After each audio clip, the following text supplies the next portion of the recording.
خب یه نکته آموزشی دیگه هم بگم خدمت دوستان. این دستگاه روی خودش ترموستات و پی آی دی کنترل رو کامل داره، مود کولینگ و هیتینگ هم داره و استوب استارت برای کنترل مدار فرمان هم داره. ولی خب ما اومدیم چیکار کردیم؟ گفتیم که تحت هر شرایطی اتفاقی برای PLC افتاد، خیلی راحت اپراتور بتونه اینجا یک کلید رو بچرخونه رو حالت دستی و ادامه سیستم رو از روی پنل تابلو کنترل کنه. حالا این نیاز داره که یه سری شرایط رو ایجاد کنید برای درایور.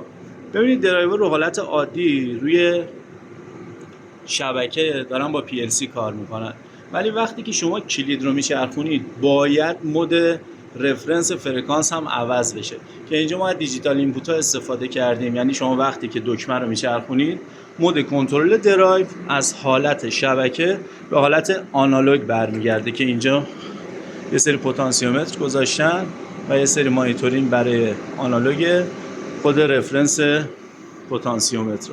اینجوری دیگه دستگاهتون هیچ جوره خواب نداره، یعنی اگر PLC تون هم اتفاقی بیفته میتونید استفاده کنید.